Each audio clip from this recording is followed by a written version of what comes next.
avec le très excellence Edgar Alain Mbengue. Aujourd'hui, le président Biya vient comprendre, mais c'est un peu tard, monsieur Biya. Parce que vous aurez dû écarter ce monsieur depuis. Mais vous l'avez gardé parce que vous vous souvenez de lui comme cet enfant que vous avez élevé.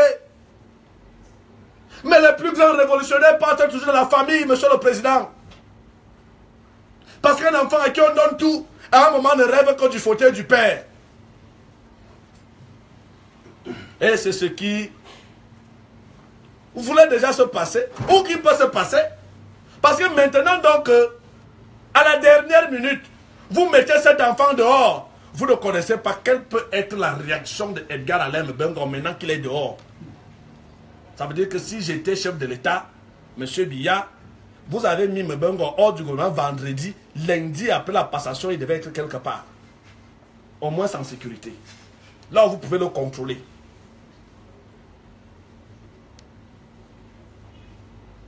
Parce que les gens ont nourri beaucoup d'ambition. Trop d'ambition. Il y a quelques semaines, je parlais encore ici. Est-ce que vous savez que du côté de Zoétélé, sa ville natale, du côté de Koumadzab, son village, il y a la fête. Dès que le décret est tombé, les gens ont commencé à danser dans son propre village. Mais pour une fois, vous allez avoir enlevé des gens, ça viendra de Zoétélé. On m'a dit qu'on apprête les motions de soutien qui seront lues dans les journaux. Motions de soutien, de référence et tout ce que vous voulez à monsieur le président Biya pour avoir enlevé Edgar Alain Mbengue en ministre. Les populations de Zoétélé sont contentes. Population de Kouma Daboukoloufong, son propre village, sont dans la joie. Parce qu'en fait, Mbengue en ministre devenait un poids très lourd pour les populations de Zoétélé. Parce que quand ils partaient même demander quelque part, mais vous avez tous les ministres là-bas, alors que ces ministres-là ne leur apportaient rien. Aujourd'hui, certains m'ont appelé là-bas pour me dire vraiment, nous respirons enfin. Maintenant, nous aussi, on peut aller demander chez les autres ministres, comme tout le monde ne va plus nous dire que vous avez les ministres chez vous. Parce que les ministres que nous on avait chez nous là, c'était seulement pour eux. Vous arrivez à Zoétélé, regardez ce qu'on appelle palais de justice à Zoétélé. Je demande à tout le monde d'aller voir. Regardez ce qu'on appelle l'école primaire. Regardez, mais à côté de cela, allez à quelque part pour voir ce que Edgar Alain Mbengue a fait.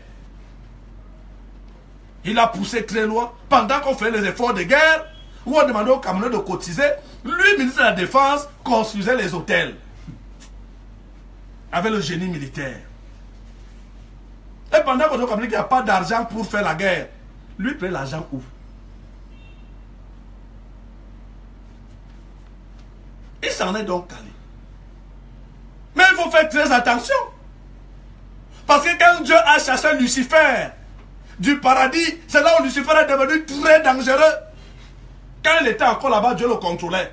Mbengue, chassé du gouvernement, devient plus dangereux que Mbengue, ministre. Vous savez donc comment contrôler votre Lucifer. Parce qu'en fait, Lucifer était très aimé par Dieu. Et c'est cet amour-là qui a fait qu'il devienne très orgueilleux et qu'il pense qu'il peut devenir plus que Dieu. Mbengue était donc très aimé par Biya.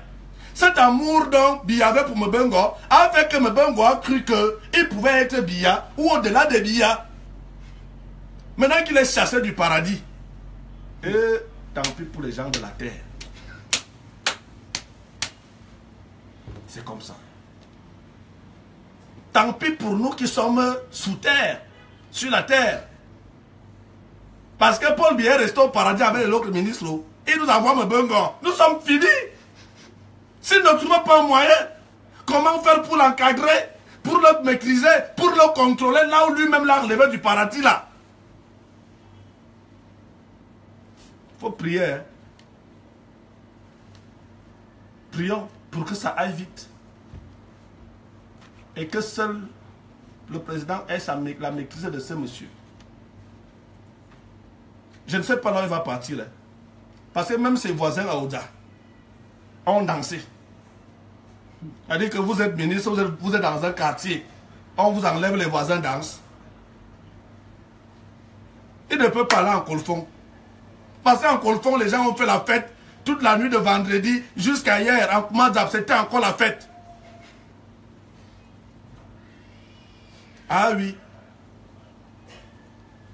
Voilà donc un arrondissement, puisque parle de Zoé Télé. Quand le président a tellement aimé, en 2004, le président a bombardé 5 ministres essentiels de ce pays à un arrondissement qu'on appelle Zoé Télé. Défense, finance, cabinet civil. Il y avait encore qui là? Délégation générale de la Sûreté nationale. Il y avait un 5e, que j'oublie certainement. Et il y avait les directeurs généraux. Pour un seul arrondissement. Le président a donc bombardé comme ça. Mais de 2004 à 2018, si Zoé Télé a évolué, c'est seulement en termes des maisons de certains de ces ministres et de ces baos. Quand je parle de Zoé Télé, je parle de partout. Où des gens ont été nommés, les populations croyaient qu'ils allaient profiter de quelque chose, ils n'ont rien eu. Quand j'ai parlé de Mbengo, je voulais parler de Ange Michel Angouin. Michel Angouin est un ministre que j'ai assumé et que je vais assumer jusqu'au bout. Parce qu'il a fait du bon travail à la fonction publique. Nous connaissons tous qu'aujourd'hui, ce ministre est victime des batailles autour du chef de l'État. On connaît tous ce dont il a été victime. Et moi, je ne peux pas renier mes amitiés. Ce n'était pas mon ami qu'on buvait ensemble. C'était un ami parce que moi, j'appelle ami celui qui travaille bien pour le Cameroun et dont je peux apprécier le travail. Là, tu es mon ami. Je ne buvais pas avec Michel Angouin Ange. Mais j'appréciais, je suivais son travail. Et je crois que, ne serait-ce que pour ce travail, on aurait pu le maintenir ou l'envoyer dans un autre ministère où il y a des gaffes. Il allait arranger. Mais comme au Cameroun, on n'aime pas des gens qui peuvent assumer ce qu'ils sont. Le péché de Ange Michel aujourd'hui, c'est d'avoir osé créer une situation dans un concours pour lequel ont pris part les 2 enfants du chef de l'État.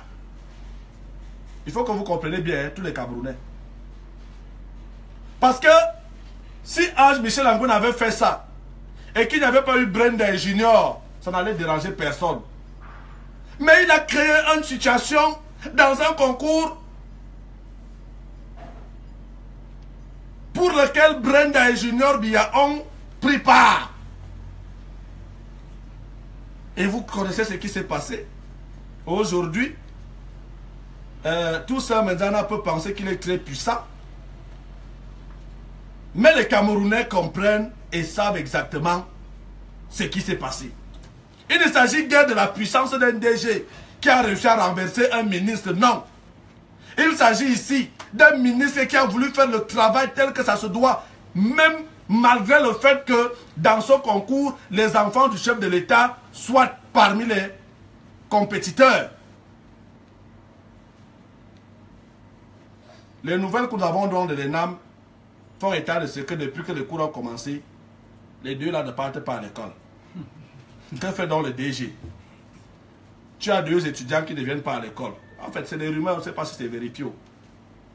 Mais on a des gens à l'ENAM qui peuvent quand même voir le jour que Junior peut venir prendre les cours pour Brenda. À quoi servait donc qu'ils participent au concours s'ils ne peuvent pas aller prendre les cours? Vous pouvez rester à la maison. On mettait leur nom à l'examen de sortie une fois. Major. Et on les affectait. Mais quand vous avez fait qu'ils fassent le concours, pardon, Brenda Junior, allez à l'école. Allez à l'école. Même si vous partez vous asseoir pour 2 heures, 3 heures, on vous voit quand même assis, même si vous ne recopiez rien. Parce que quand on ne vous voit pas, ça veut encore nous trouver au quartier, ça nous fait mal. mais on a apprécié ici que Paul Biya enfin fait que ses enfants viennent faire l'école au Cameroun, c'est bien. Parce qu'il pouvait aussi faire l'ENA de Paris et venir nous diriger. Bon, mais il ne les a pas mis à l'ENA, il a dit venez faire l'ENAM. Nous, on a apprécié ça. Maintenant qu'on dit que vous ne vous voyez pas à l'école, ce n'est pas bon les enfants. Allez à l'école. Parce que ce que vous allez faire sur le terrain là, si vous n'avez pas appris ça à l'école, vous serez perdu. Donc, je voudrais rassurer tout mon soutien à Ange Michel Angouin et lui faire comprendre qu'il a beaucoup à donner encore dans ce pays. Je suis sûr que quand le président va nommer les sénateurs, il peut être nommé sénateur pour amener sa rigueur et sa façon de faire au Sénat. Voilà les gens qu'on peut vouloir voir sénateur. Pas les rumeurs qui circulent sur mon grand-père. Parce que mon grand-père Martineau est déjà fatigué. Si je dis Martineau, on va penser que j'ai peur de donner son nom. Mais je ne raconte pas des mensonges. Belling Ebouté est déjà fatigué. Il a trop travaillé. Et si on décide de l'envoyer se reposer, je serais heureux qu'il aille se reposer en Kilzok. Tranquillement, il est chef là-bas. Ces sujets ont besoin de lui. Il va enfin tenir des palabres en tant que chef. Il a une grande chaise là, avec des têtes de lion sur les bouts. Et il y a la peau de lion en bas là, à la chefferie de Belling Eboutou. Il va s'installer là-bas. Il a beaucoup travaillé et il est fatigué. J'ai eu à voir mon grand-père là de près plusieurs fois, j'ai compris. Je me suis même demandé comment il fait quand il passe à la télé pour être solide. Donc il aille se reposer en Kilzok. Il va s'occuper des sujets de sa chefferie. Et c'est bien. Je reviendrai certainement sur les autres membres du gouvernement. Parce que il y a mon frère Elango Bam Georges qu'on a nommé, qui doit accélérer la décentralisation et qui doit s'occuper du développement local. Et à ce niveau, dans le réaménagement qui vient d'être fait, vous savez la politique c'est quoi? La politique et l'opposition que nous voulons former désormais au Cameroun, c'est une opposition qui fait des propositions qui peuvent même parfois être trichées par le pouvoir pour que le Cameroun avance. Aujourd'hui, on parle du développement local. Pour ceux qui me suivent bien, vous savez que nous, on parle du désenclavement des zones rurales. Entre développement local et désenclavement des zones rurales, est-ce qu'il y a une différence? Les intellectuels ont seulement changé les mots, mais ils ont pris ce qu'on a proposé. Ça veut dire que ils nous écoutent. Quand ils nous écoutent, ils prennent ce qui est bon pour eux. Et ce qu'ils pensent ne pas être bon, ils ne prennent pas. Mais quand ils prennent ce qui est bon, le souci c'est qu'ils ne viennent pas nous voir. Pourquoi leur disent exactement comment est-ce que nous comptons mener à bien ce projet? Ils changent les mots et ils prennent d'autres personnes. Nous, ça ne nous dérange pas. On a nommé une anglophone au ministère des enseignements secondaires. Et parmi les objectifs qu'on lui a donnés, dans le décret, on dit quoi? Harmonisation du système éducatif. Allez dans mon projet depuis 2009, il est couché à l'idée du peuple noir. Vous allez voir que je suis le premier Camerounais qui propose un programme d'harmonisation du système éducatif. Et c'est dans mon projet. Ils ont encore pris. Ça veut dire qu'ils ont compris que les commissions Moussengela ne servent à rien dans l'harmonisation. Il faut donc que Madame la nouvelle ministre des enseignements secondaires crée donc au sein de son ministère un programme spécial pour l'harmonisation des deux systèmes éducatifs et que d'ici 10 ans ou 15 ans, que le Cameroun puisse avoir un système unique. Ce n'est pas ce que nous parlons tous les jours dans les radios, que nous proposons au Cameroun. Vous pensez donc que si nous avons cette capacité-là, de proposer des choses que ceux que vous considérez comme des intellectuels et des grands politiciens trichent, vous pensez que nous ne pouvons pas? Hein?